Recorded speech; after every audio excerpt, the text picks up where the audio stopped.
Hi, I'm Dova, and welcome to Walking and Talking in Video Games.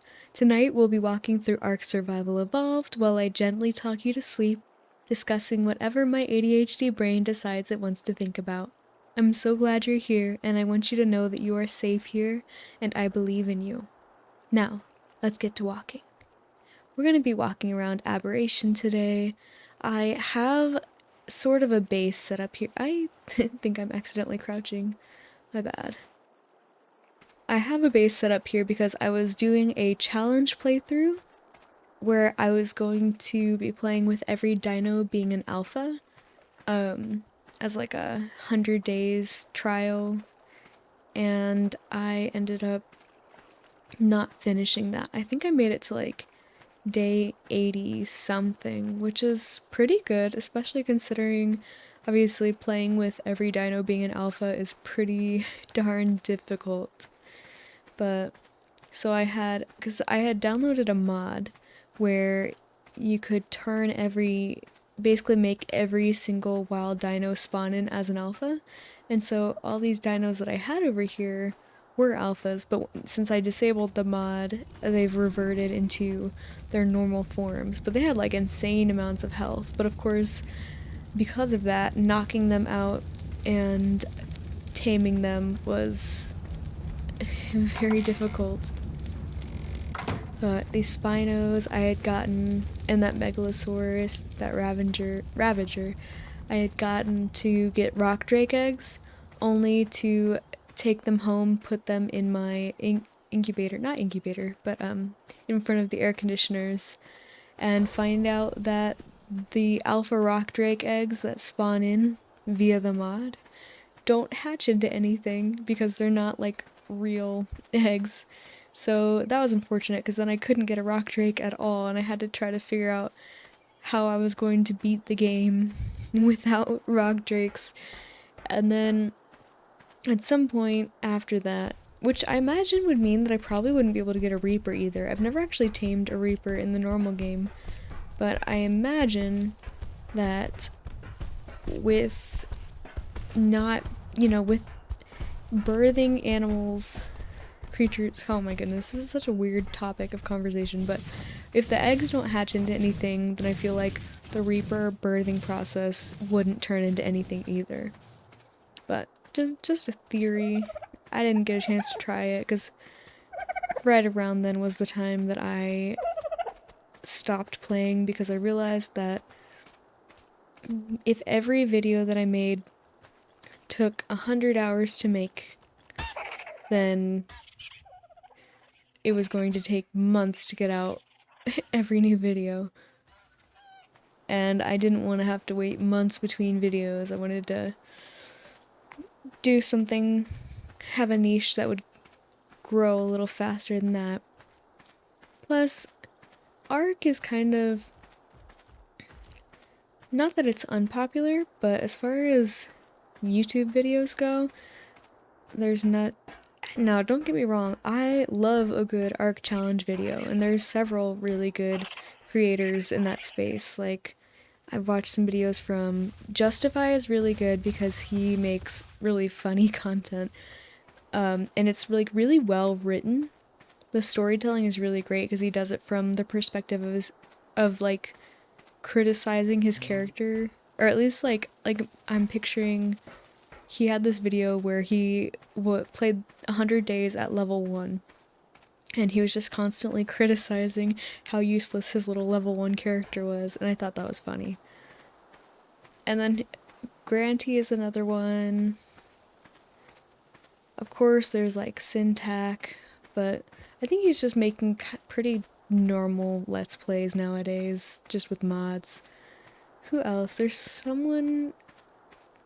There's this duo, I can't remember their names right now, but they make videos where, based on specified rules, they'll go and tame dinos and then have them fight each other. They're pretty fun to watch. But if you go and look at those channels, other than Syntac, I think he's got 1 million subscribers, but he's been around for a long time, and I think he had said that he's put like 17,000 hours into Ark, at least. So unless you've already been in the space, he's a very dominant creator in that space. So without that backing you up, it's kind of hard to break through. And not that it's hard to become popular as an art creator, but just being an art creator kind of means that you won't be super popular overall, at least from what I've seen. So all that being said, it's not really worth putting several months into each video. Not that I need to be popular, but it's just, I'd like to be able to make a living off of my content, and that's hard to do when nobody's watching it. But anyway, back to the original point, it was fun to play with everything being an alpha, and it's kind of funny because that was actually, I've never started on Aberration, so that was my first time starting on Aberration versus starting on another map and traveling to Aberration to do things. So my first experience doing all of that from scratch, like hunting dinos that'll help me hunt drakes, and it was a very intense experience. I'd like to play Aberration the normal way. One of these days I will. But for now, we're just gonna walk around and explore. I'm not really sure where I'm going. Just as I usually do with these, just kind of going wherever looks interesting. And I try not to make... I do have God mode on, so if we do fall, we'll be fine. But to keep things as calm and unexciting as possible, I like to not make big jumps. But it looks like we're kind of stuck on this ledge, I think. So down we go. Whee! And because this is Aberration, we'll probably have quite a few instances where we need to make big jumps like that. And if we get down too far, we may not be able to get back up, but oh well. The farther down we go, the farther down we just explore, and that's fine. And it's good that we're starting in the green zone, because the only way to go here from here is down. Well, mostly anyway. There's some space up that bridge up there, the portal's around here somewhere. And I have the dinos set to ignore me, so they won't bother us. And I also turned my sensitivity way down because I have a really bad habit of moving the camera way too fast, which can be pretty jarring for a video like this. So sometimes if I get too close to something and I have to move the camera really slow to turn around, I apologize. It might be... Oh, I love the way aberrant dinos glow. It's so pretty. This is such a beautiful map, especially at night. But even during the day, there's so much to look at. The rocks and the trees, and I got distracted from what I was talking about. But oh yeah, the sensitivity. But it's fine, because the sensitivity makes most of this really good. Kind of like an ambient exploration type of video. Like a zebra. Survival-wise, I wonder what the purpose of bioluminescence is on this map. Maybe it's so that they blend in with the mushrooms, because the mushrooms glow? But wouldn't it be better to just be completely dark? That way predators can't see you? You know? Because what is the survival benefit? Or glow pets. What is the survival benefit to glowing? It seems like it makes you a much easier target, considering especially that glow pets are very much prey animals. Sorry, it's kind of a gruesome sight. But what's the benefit? And what's the benefit of bioluminescence in the real world? It doesn't happen very often, and a lot of times it's just bacteria? Or no, well, it's like tiny creatures that aren't really like intellectually advanced, but still. Yeah, there's a whole lot going on that we'd want to avoid. We're back to the water. I'd like to make my way toward the blue zone, but I can't quite remember which way to go. If I can get back to my base, I think I can figure it out. Right now, it is really dark and a bit difficult to see. I'm pretty sure my base is over there. Oh yeah, because there's my stego. Okay, in that case, I need to go this way. I also have a habit of walking too fast. And I think whenever I play, my movement speed is the first thing that oh my goodness, I can't talk. My movement speed is the first thing that I level up, so ooh, I forgot about the mushrooms. I am so sorry. This is not a pleasant sight. I need to be careful of that. I thought that God mode would protect me from the mushrooms, but evidently not.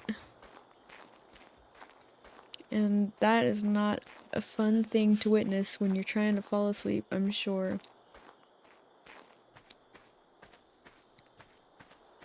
Definitely going to have to darken the screen during the editing part of this video. I also turned off screen shake so the earthquakes will be audible but not visible, because screen shake is kind of obnoxious. Especially when you're just minding your own business at your base and some Bronto or even just a Triceratops is outside making your screen constantly shake. And there's nothing you can do about it because you're level 3 and you can't kill the thing. I think that bulb dog just spawned in front of me. He's not gonna last long. Okay, so it should be this way, I believe. I also really love the vibe of kind of the solar punk thing, where there's old architecture, old structures being overgrown by plants. I think I really like that type of aesthetic. Although some of this just looks old and rusty and not overgrown by plants, but...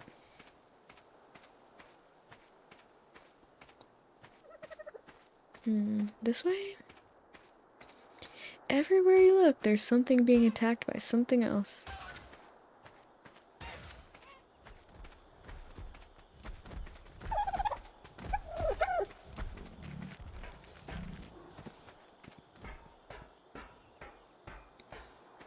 Yeah, I think this is right. At least these parasaurs are living peacefully.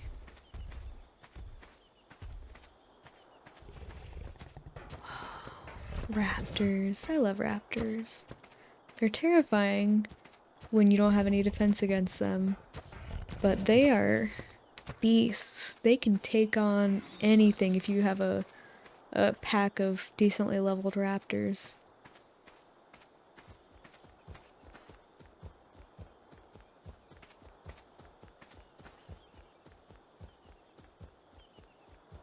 He looks like he's walking with so much purpose.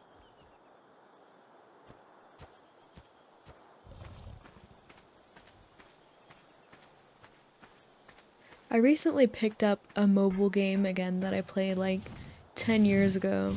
Well, probably more than that, because it came out in 2011. And I believe I started playing it whenever it came out. It's called Dragon Veil. And I started playing it because I love dragons. And it's one of those...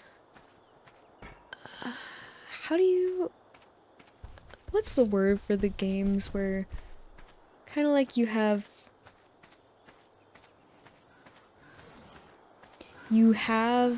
like a park or farm or whatever, depending on the type of game it is. And you have to, over time, collect, like, it's like Planet Zoo with dragons. And for for the phone, for mobile, which means that it involves a lot of waiting around for things to happen, things to finish building, dragons to finish breeding and hatching. And that waiting starts pretty early. As soon as you're done with the tutorial, you're already waiting like an hour or two for the next type of dragon to hatch and their habitat to finish building. So I only picked it up yesterday, but I ended up not being able to get very far before I had to put it down and just wait for things to happen. But then I went and made several alt accounts so that I can gift myself gems every day, which is how these games are meant to be played, I think.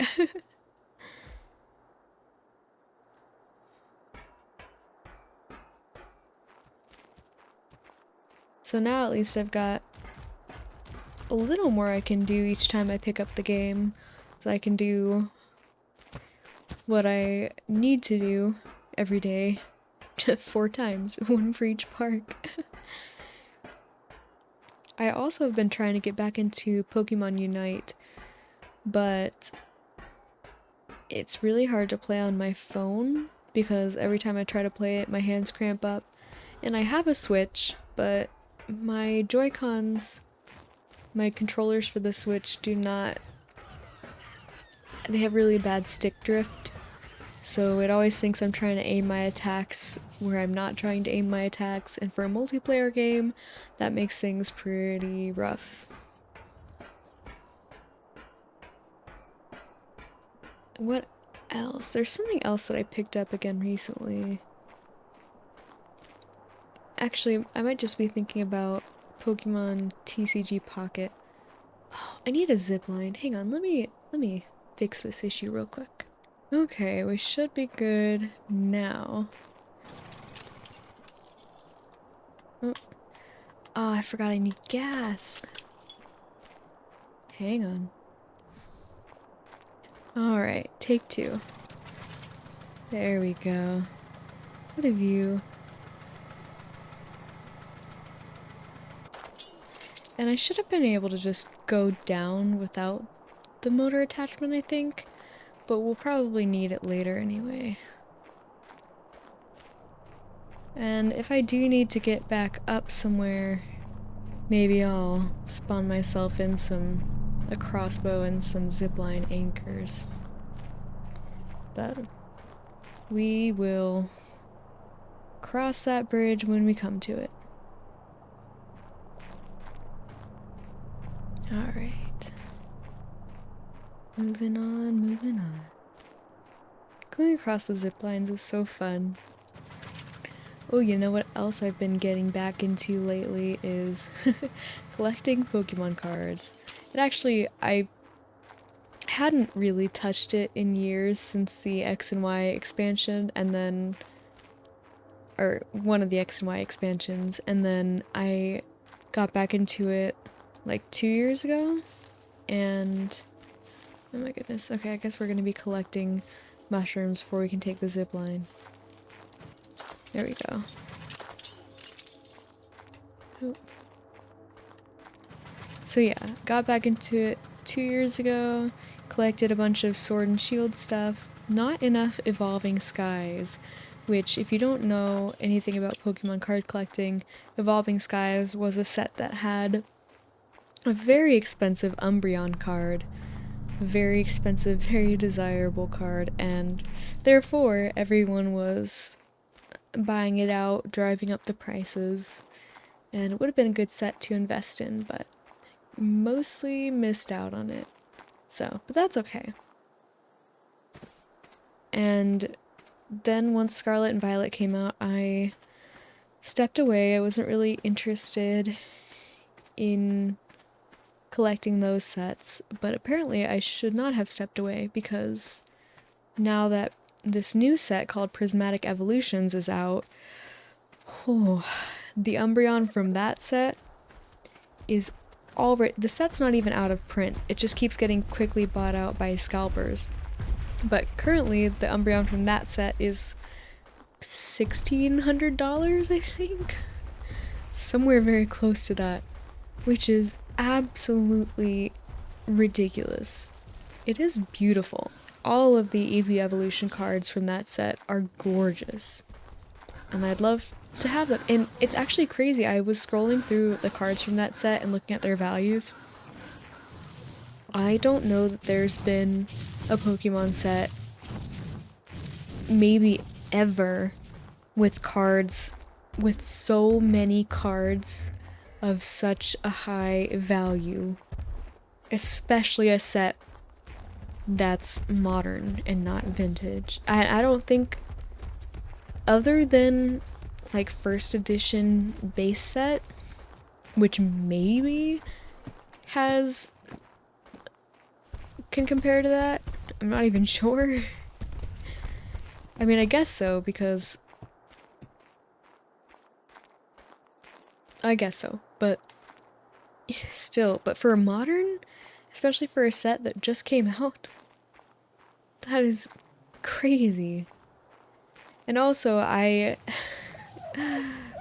was looking at the values of, I used to buy booster boxes whenever I was young, because you could get 36 packs of Pokemon cards in a booster box for $90. They were $90 back then for a booster box, which is crazy. Very, very occasionally you can still find a booster box that kind of compares to that price, but not for any good sets. But man, I should have left those booster boxes closed. I should have left them sealed. I mean, I don't regret opening them because I had so much fun opening them, and I didn't know as a kid that there was going to be worth so much later on, but last time I checked how much my Platinum Arceus booster box was worth, now it's worth $8,000, I think. Bought it for $90. That's a pretty big return on my investment. But I mean, at least I pulled some pretty high value cards out of that set. I'm nowhere near that value, but definitely more. They're worth more than I paid for the booster box. They're worth more now than I paid for the booster box then. So ultimately, I got my $90 back. Well, in spirit, because I haven't sold them. But I'm so sentimentally attached to my Pokemon cards because I've got so much history with them, such good memories. I don't want to let that go. And selling is not the easiest, especially selling sealed is a lot easier than selling cards, individual cards. Because sealed has a much bigger audience. You've got the people who want to collect sealed, you've got the people who want to open, and you've got the people who want to like buy them as a gift. But when you're buying single cards, you have to find someone, like, yes, it could be worth more if you get the right card, but you have to find exactly the right collector who wants your specific card and is willing to pay that much money. Like, right now, there's people who are willing to spend like $30,000 to $50,000 to open a booster box of the Pokemon base set, and every booster box that it gets opened is one less that exists in the world. They're not making more. Logically, there will always, constantly, day by day, be less sealed product and more singles. Because the amount of graded singles is going to keep going up the more that people are opening sealed product.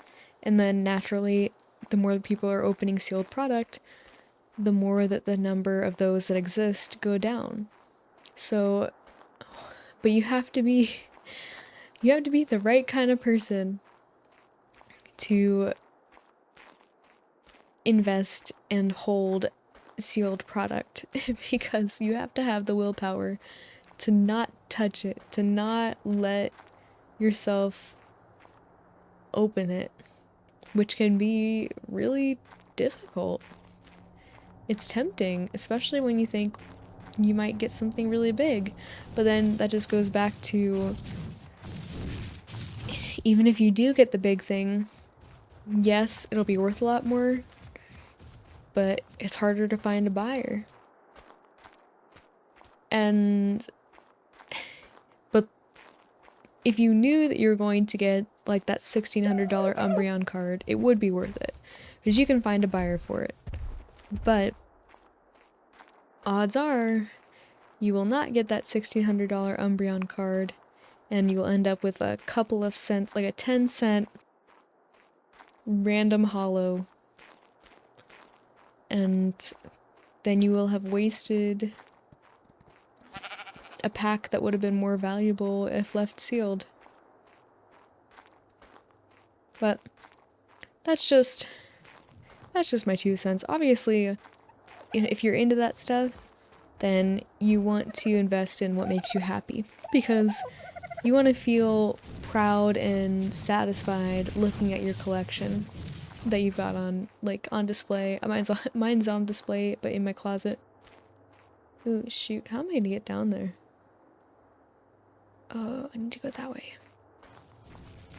And I'm very proud of my collection, and I love looking at it, flipping through my top loader binder with my best cards in it, showing off my online portfolio to people.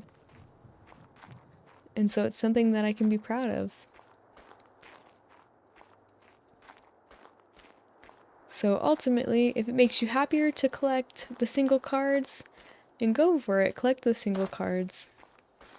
You can always sell them to a card shop, if nothing else. Of course, they'll only give you like 30 to 50 cents on the dollar, but if you can find the right buyer on eBay or something, then there you go. You can get all your money. I am not sure how to get down there without just falling, so I guess we're just gonna... Sorry, warning, exciting. Whee! That was fun.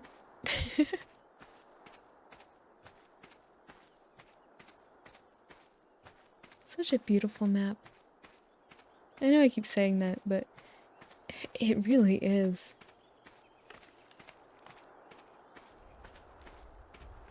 And this is evolved, not ascended. Ooh, should I take it? They shouldn't notice me. They probably won't notice me take it. They sure didn't. Alright, free egg.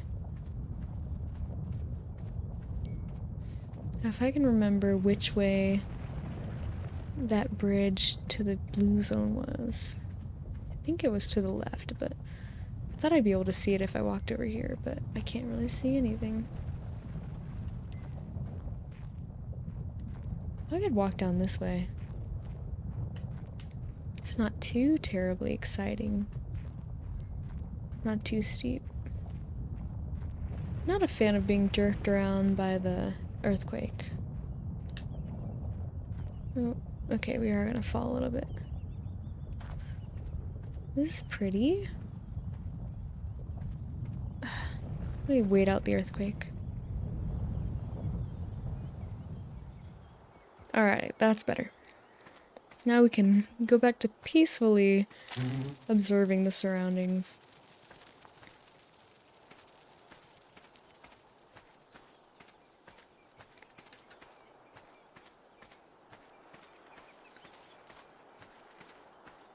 Wow.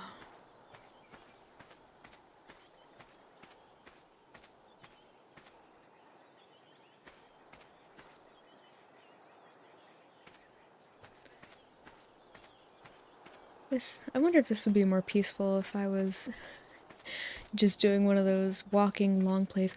There's a rock drake all the way out here. Oh, hello, buddy. I love rock drakes. They're so fun. And I really like their design. I love the iridescent feathers. When there's an event going on, oh my gosh, that's my favorite time to collect rock drake. Well, my favorite time to collect dinos in general.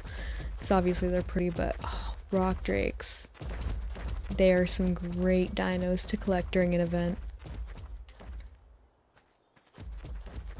Alright, buddy, I'll see you later. He blends in pretty well. That green blends in super well with those bushes. That's awesome.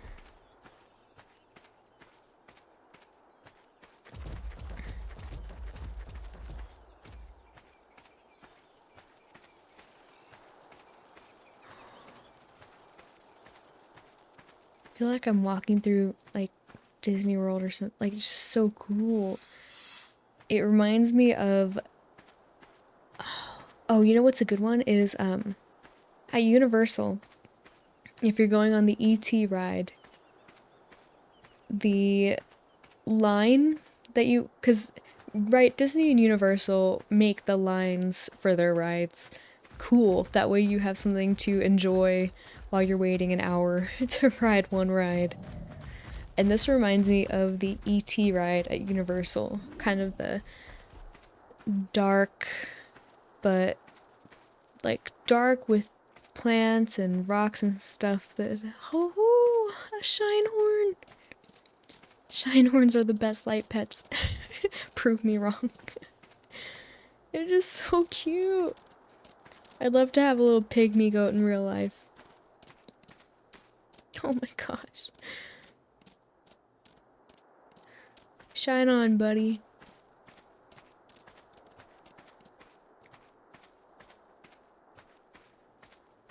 I forgot what I was talking about. I think it was done anyway.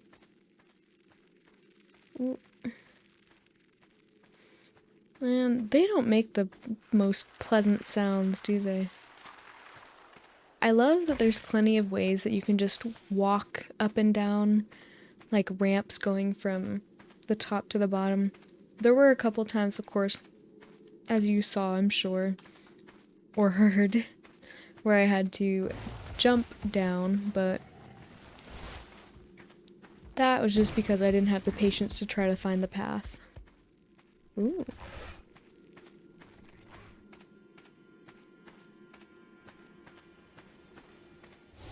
A megalosaurus.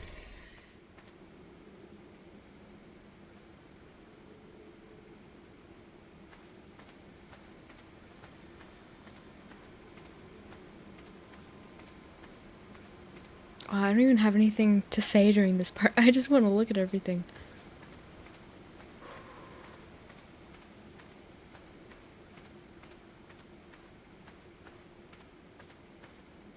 You know what I did want to talk about, though, is one of my biggest pet peeves in media is the time travel trope. So, because it rarely ever makes sense when they try to use it. For example, I don't know if you've seen The Flash, and if you have, this is going to be spoilers. Oh, I walked through more mushrooms, sorry. At least this one's less trippy. But anyway, spoilers for the end of season 1 of The Flash. But, I need this effect to go away. Okay, that's better. Oh, good morning, sir. So, anyway, the end of season 1 of The Flash.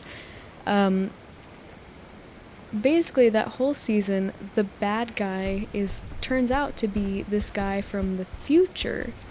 And so, in order to ultimately defeat this bad guy who killed Barry's mom and caused all these problems, the ultimate way that they defeat him is because it turns out one of the characters is the ancestor of the guy from the future. So he offs himself in order to make that future guy not exist. Because if he never if he never had kids, then ultimately future bad guy could not exist. However, if future bad guy doesn't exist, then he couldn't have gone back in time to kill Barry's mom and cause all those problems in the first place, which means that the police guy who was the ancestor of the bad guy never would have done what he did and offed himself, and therefore if he hadn't done that, then we're back to bad guy existing again. And we could go on a loop like that over and over, but there's no solving that. I don't think I've ever noticed that there are anglerfish in this lake. Also, this is the most clear lake ever.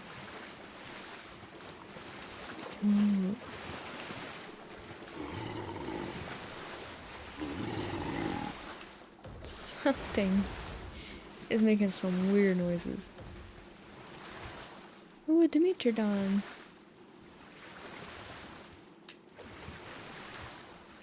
But yeah, so because a lot of pieces of media that try to do the time travel thing make that same mistake. So I generally get annoyed whenever I see the time travel trope being tried to be used at all, because the logical inconsistencies really bug me. But if you have a trope like that is a pet peeve of yours, I'd love to know. Unless you're trying to fall asleep, in which case that is the priority. But if you happen to be awake, I'd be curious to know. What are your media pet peeves? Another one, not a media pet peeve, but a general pet peeve, a language pet peeve, if you will, is... Sorry, I did not mean to punch there. I'm holding my controller in a really weird way. Ooh, pretty. A language-based pet peeve for me is when people pronounce the word niche as niche. And maybe I would too, if I hadn't learned back in 6th grade that it was pronounced as niche. But the reason it bothers me is because so many people do it and no one ever corrects them. Like so many YouTubers and stuff. I've watched a lot of videos on finding your niche because it was something I struggled with for a long time. Still kind of do. I'm still figuring it out, and I'm not trying to be like holier than thou with this. Not at all. It is not my intention. It's just, I don't know. It's just something, because so many people do it, just something that really bugs me. And it's not important. It doesn't affect anything except my ears. But I don't know, just like a random... That's why it's just a pet peeve. It's not something that hurts me or hurts anybody else. Just something that's kind of bothersome to hear.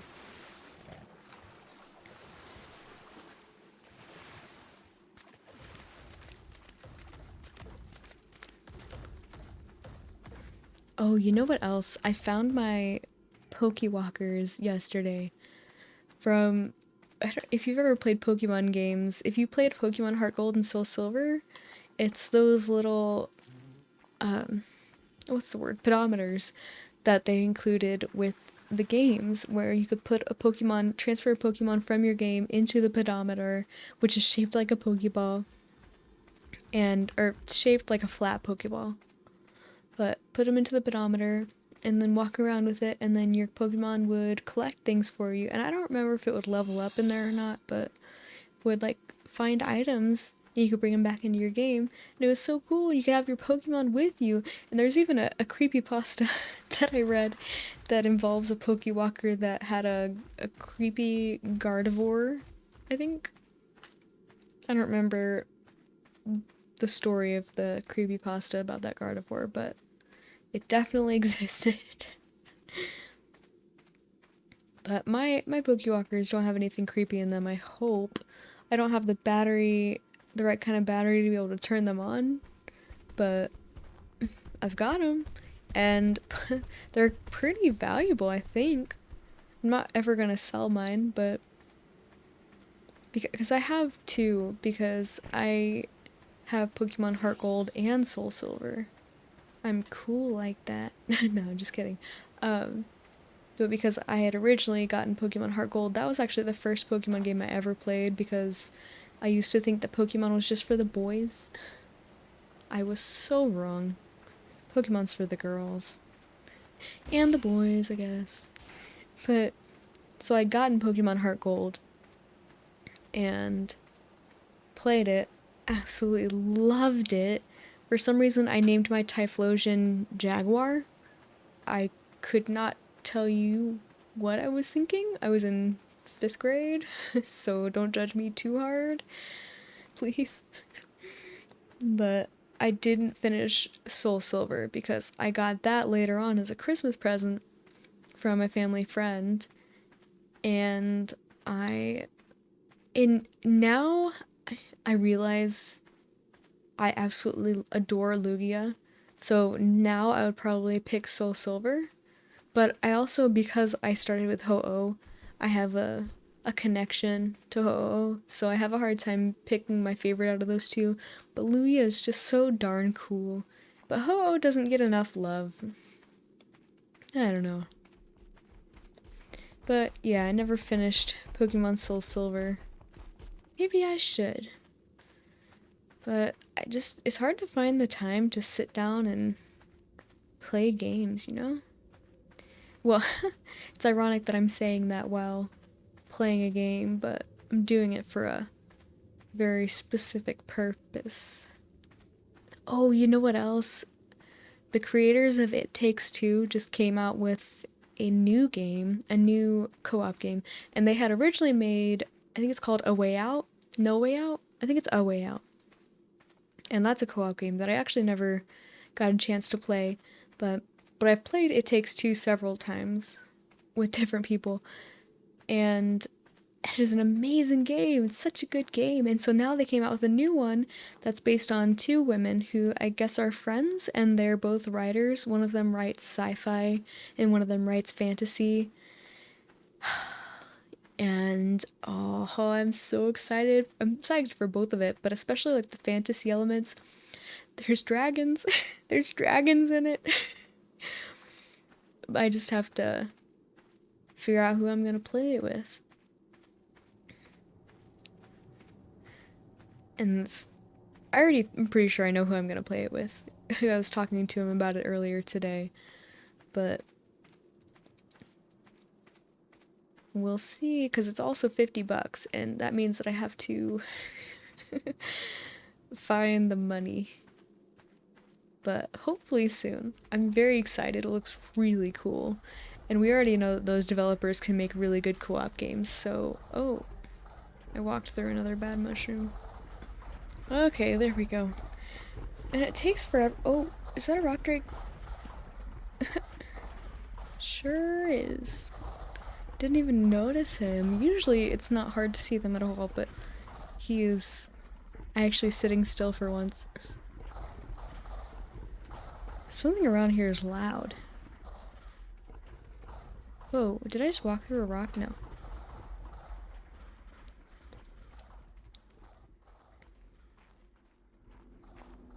Anyway, so we already know they can create some really awesome co-op games.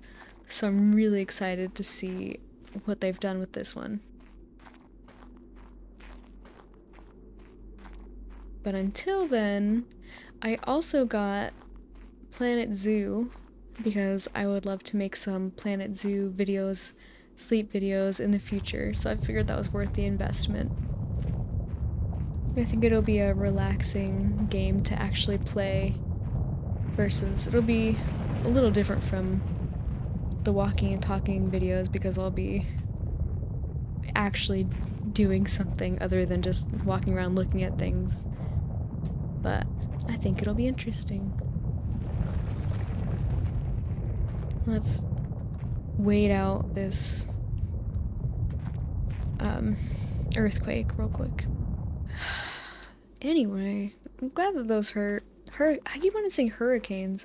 Glad that those earthquakes don't last very long. This is not the way.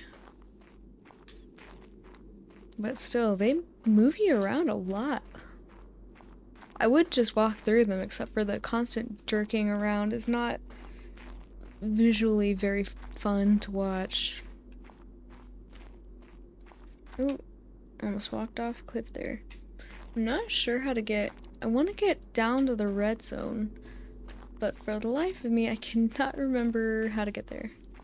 It's a very specific spot. It's not as easy to get to as the blue zone. I have to check my map.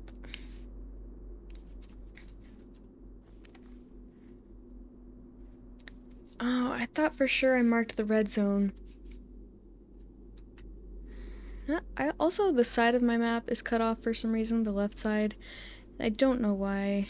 Maybe my resolution is not what it should be, but should be, because everything else in my heads-up display seems to fit properly.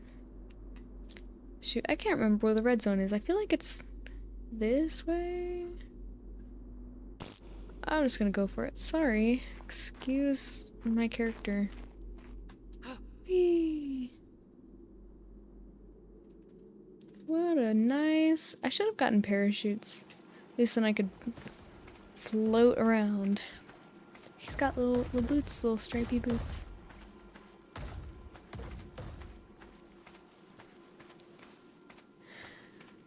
Do the purple crystals lead to the red zone? Because blue plus red is purple. We'll find out. This is great proof of how little I know this map. It's a scary map. It's very beautiful, but it is a little scary. I feel like, shoot, I don't know if left or right. This way. Trust in my gut on where I think I remember the red zone being. And you may be watching and laughing at me right now as I go totally the wrong way, but that's okay. We'll find out. Oh my gosh, there's so much to look at. This map was so well designed.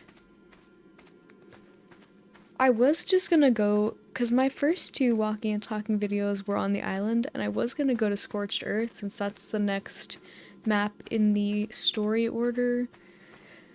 But I figure a walking and talking video is not gonna be very fun there, because once you've seen one patch of desert, you've seen it all. And the weather events probably won't be that fun either.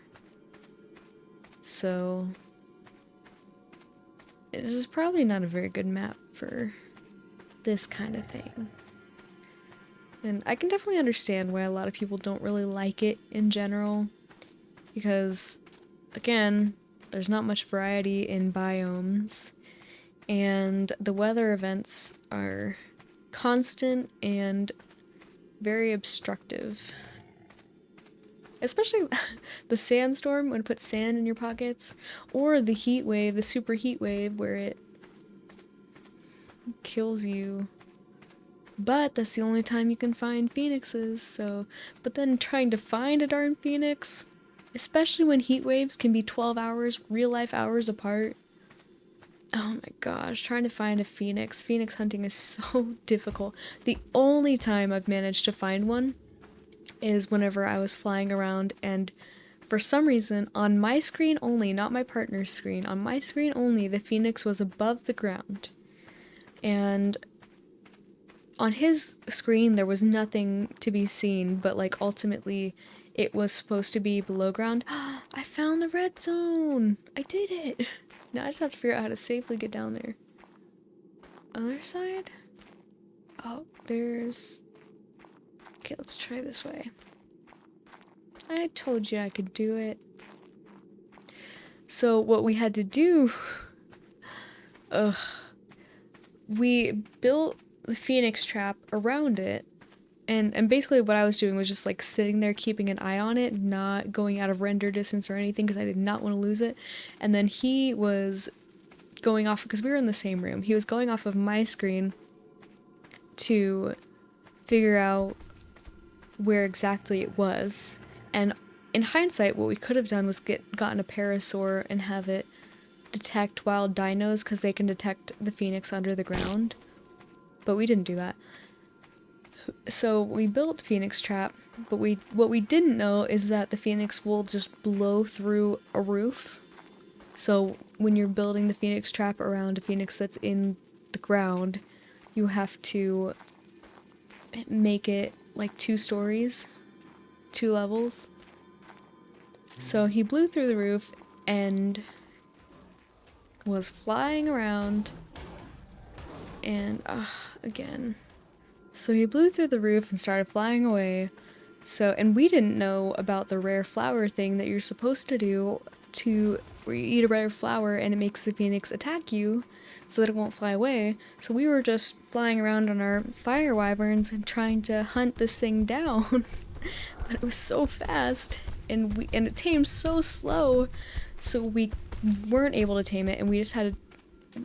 But thankfully, we kept an eye on it. We found where the ashes fell, built a proper trap with 2 levels around the new spot, and we're able to tame that phoenix. And it was worth all the trouble because it was a max level event colored phoenix with a blue belly, and it was so pretty and it was so powerful. Of course, it was only a decoration dino for us, but all the same, it was a really nice find and worth all the trouble. Unlike our misadventures with Quetzals in the past. Ugh. The Quetzals were not worth it. The Phoenix is like a trophy dino, especially on a multiplayer server. So having a Phoenix that was event colored and was max level was the ultimate trophy. That was really nice. And it was all because of some weird glitch where it was above ground on my screen, even though it physically wasn't because you couldn't touch it. Amazing. One of the few times that this game has blessed me instead of cursed me. Did I already lose where the red zone was? That way, right? I think. Which way should I be walking to get down into it? I'm not sure. Maybe I should have just jumped. Because I want to have a slow descent into the red zone rather than a quick dive into the element pools.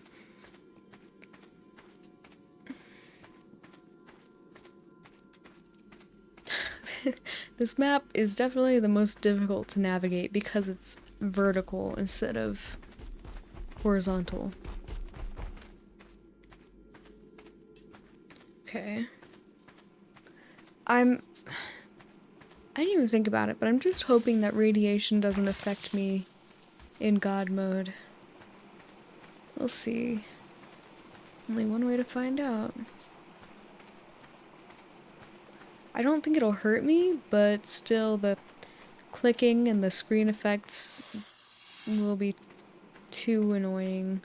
So if it does happen, we just won't explore the red zone. Or, no, what I can do is I can spawn in a hazard suit so that we can at least go in and see it. I don't want to have to skip it. If we can ever find it. Oh my goodness. I feel like I definitely went the wrong way.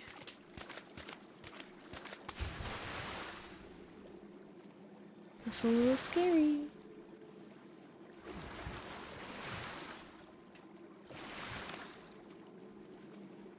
He like shakes his head like, oh, no fish today.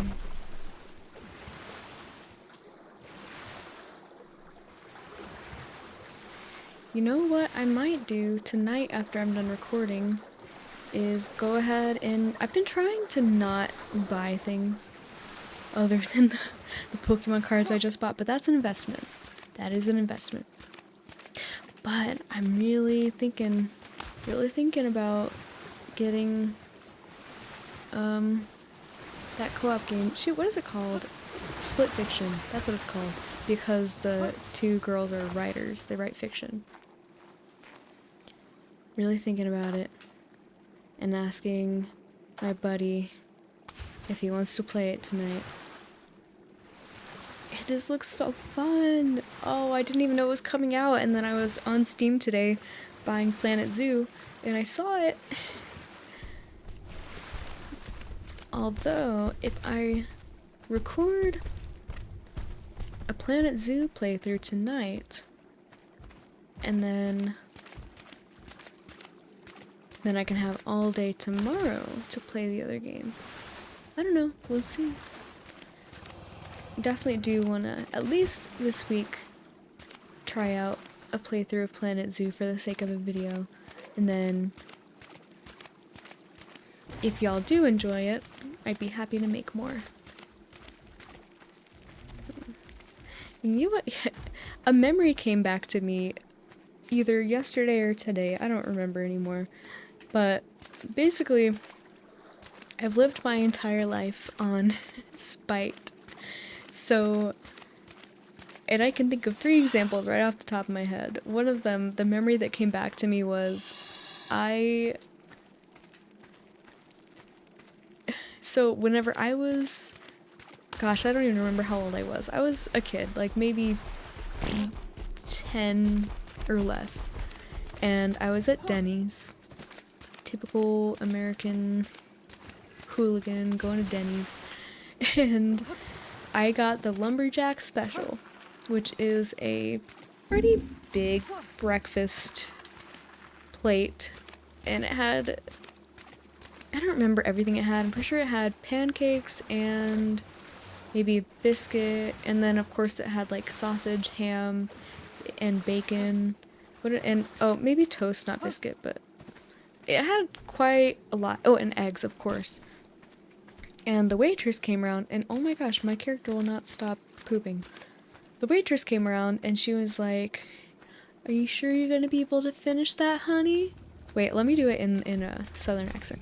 "Are you sure you're gonna be able to finish that, honey? It's pretty big." I don't know what that... That's a pretty big plate. So, sorry, please. Maybe pretend I never did that. Anyway. And in that moment, my little brain went, now I'm definitely gonna finish it. I'm gonna prove this lady wrong. It's not like she was trying to insult me, but I took it as an insult. And I wolfed down the entire plate. And I'm pretty sure I already intended to, but like now I knew I had to. I could not have leftovers. I finished that entire plate. And similarly, I did the same thing in Germany whenever I was on a school-sponsored trip. My parents were there because my mom was a teacher, and my boyfriend at the time was there, and he told me, so we were in Germany, so German food, right? Ugh, German food. The only things on my plate were sausage and sauerkraut. Really big, 2 big pieces of sausage, and half a giant plate full of sauerkraut.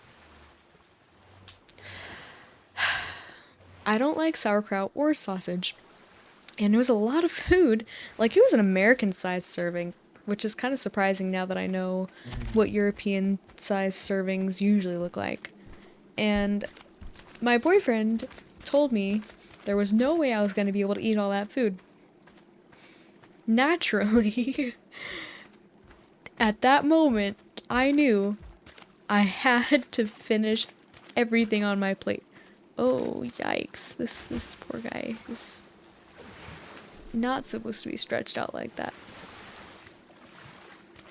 And I did it. I finished everything on my plate. Because I had, that relationship was kind of toxic on both ends. We were in high school. But it was not healthy. Well, there was one more memory that I recently unlocked, and I can't remember. I wrote it down. I've already been here, haven't I? I know that. Why did I want to call him a megalophone? What? Megalosaurus. Shoot, I've wandered way far away from the red zone. Yeah. Okay, back. That way.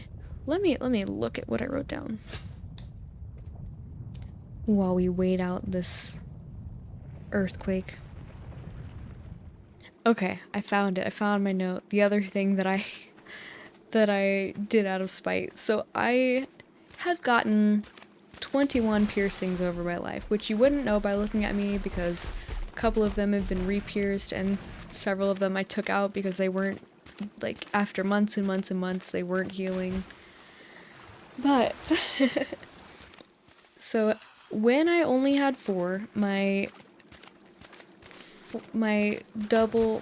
regular lobe piercings and then my second lobe piercings, so a total of 4, 2 for each year. I went into, this was my freshman year of college, I went into a tattoo shop to go and get 7 more piercings because I wanted my third lobe on each ear, and then I wanted 2 cartilage piercings on each ear, and then I wanted my belly button pierced. So I walked into the shop, I told them I wanted 7 piercings. Oh, and here's the reason I was doing 7 at once. Because it was spring break and I was with my best friend who was in from out of town. She was going into college 4 hours away from me at the time. And the tattoo shop had $5 piercings on Wednesdays. Oh my gosh, again. Okay, anyway. They had $5 piercings on Wednesdays. And I was there at spring break with my best friend, so we wanted to get as many done on the same day as we could. Or, well, just all the ones that we wanted, because I wasn't going to go by myself later on, so. And she, of course, was in from out of town, so it's not like she could take advantage of this at any other time. So, I walked into the shop, told the lady at the front that I wanted 7 piercings.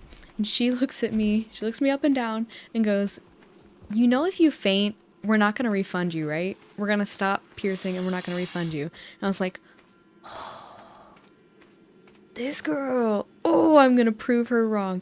And I did. And I handled it like a champ, even as my ears were pouring blood. Sorry, it's a little graphic. But let me just say it was not a pretty sight for me or my best friend who got, I can't remember how many piercings she got. She got several though. It was not a pretty sight, but we did it. We proved that lady wrong, and I was so proud of myself. Oh, it's just, there's no better motivator than someone telling you you can't do something. And nowadays, I feel like I'm a lot more apt to just go, you know what, you're right, I can't do it. Which I need to get back to my old self, because absolutely no one can tell me what I can and can't do. I often tell myself what I can and can't do, but other than that, no one can tell me what I can and can't do. I just try to be realistic with myself. But, yeah, despite... Ooh.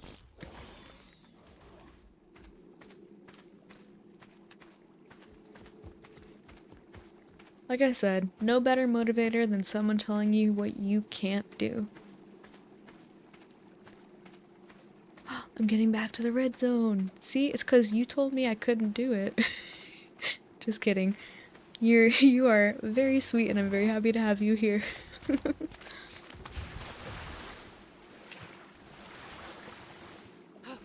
Alright. Now we just have to get back to the point of figuring out how to safely get down there. Maybe at some point... Oh, this is actually a pretty good spot, other than the fight that's happening down there. Oh, I fell. I didn't know Spinos and Carnos fought each other. I thought that they were... because they're both predators. And I guess they do. Alright, time to find out if radiation affects me. I may actually be deep enough that it would affect me if it was going to, but maybe not. Oh, the carnal one. That's a surprise. Maybe the Spino was weak.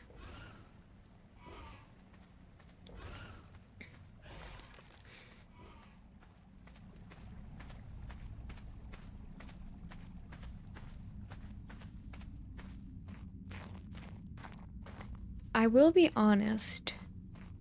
Whenever I was trying to record the challenge video, I had a couple moments where I died in the radiation zone, and the dino that killed me broke all of my hazmat gear. And of course, I was really deep in, so I would need more hazmat gear to get down there. And making that hazmat gear was really difficult because collecting those it's so frustrating. To build a gas collector, you have to have red gems. But to get red gems, you have to go to the red zone or follow around a roll rat, sorry. But the alpha roll rats from the alpha mod, another thing that the alpha mod did that I did not see coming, the alpha roll rats didn't dig up gems for some reason. They would dig, nothing would come out. So you can't build a gas collector without red gems. But you can't get red gems unless you go to the red zone. You can't go to the red zone without hazmat gear. You can't make hazmat gear without gas balls. You can't get gas balls without a gas collector. So it was a really annoying loop. But I found this spot on... Whoa. What is all that dust from? Also, I guess radiation doesn't affect me because I'm definitely gotta be deep enough now. I don't know what all this dust is from.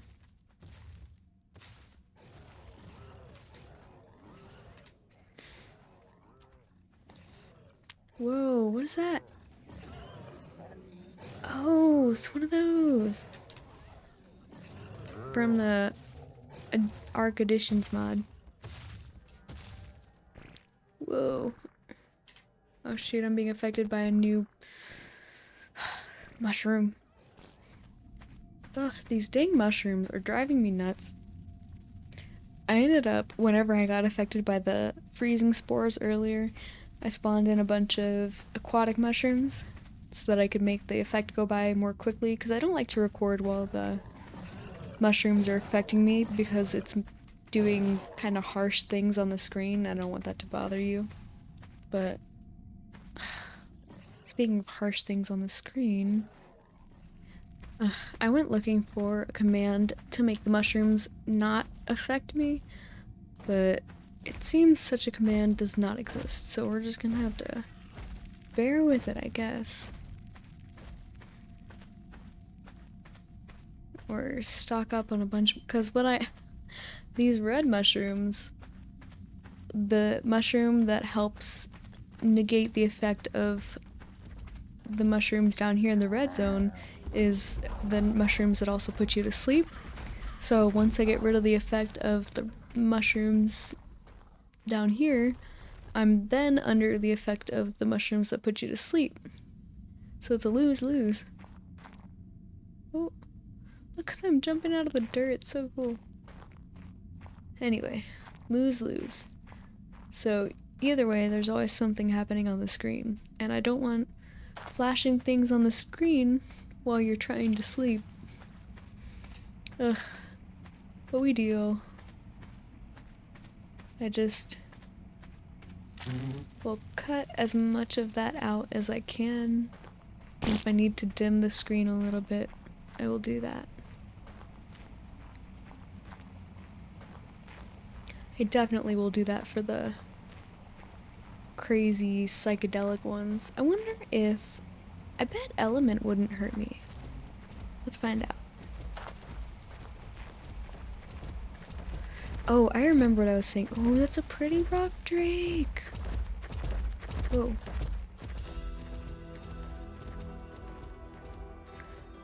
I remember what I was saying earlier. I was saying, in my,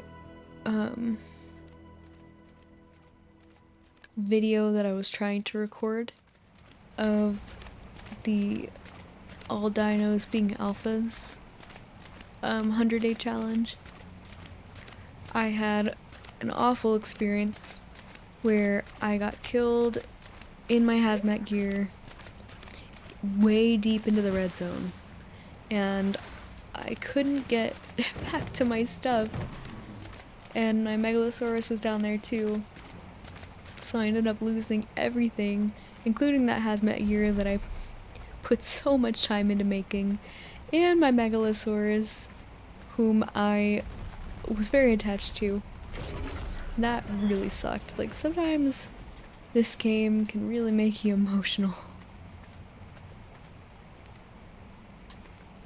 Not the most fun thing.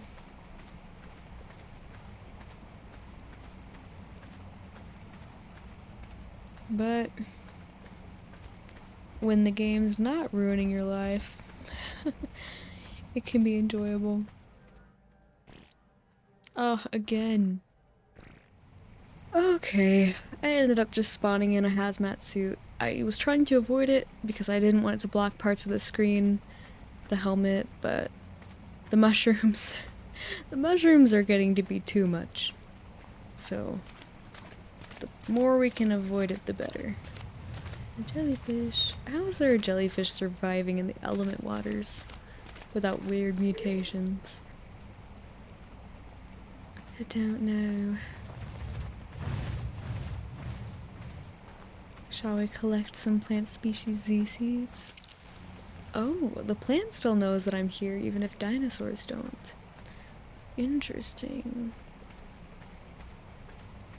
It's not actually worth sitting around and waiting, but, well, maybe we can go tame a light pet. Although, having a light pet constantly making noises on my shoulder might get a bit annoying for the sake of trying to sleep. Or it may be peaceful. Ambient noise and all that. I think we've got enough ambient noise going on with the general sounds of the game.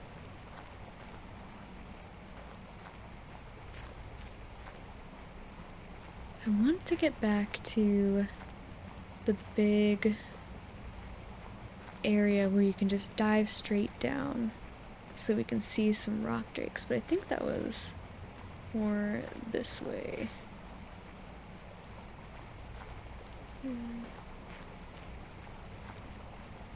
Somewhere. Well, is it?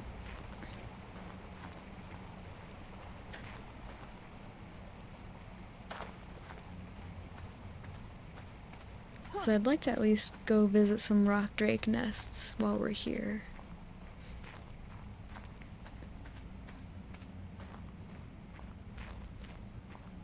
But I can't remember.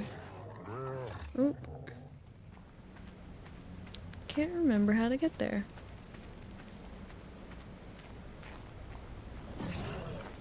We're just doing all kinds of dangerous stuff. We're gonna dive back into the element pool. Oh, waterfall. I guess we're falling. I didn't mean for that to happen. But is this where we need to be? This isn't...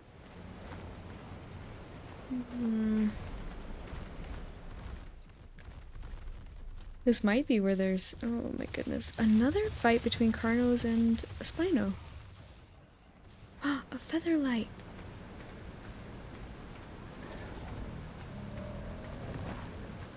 Whoa. Somewhere around here, there's gotta be rock drake nests.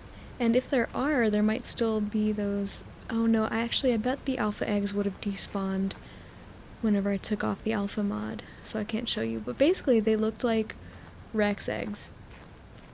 So, they weren't... Like, they didn't even look like rock drake eggs. They were the same size and color as Rex eggs. Oh, here we go. Okay, now I just have to figure out the right spot to drop down.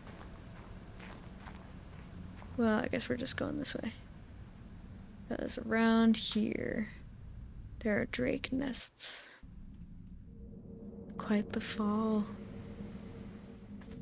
I've had OBS closed this whole time, but now I'm looking at it and everything's looking pretty laggy, so I'm just praying that it doesn't come out that way in the recording.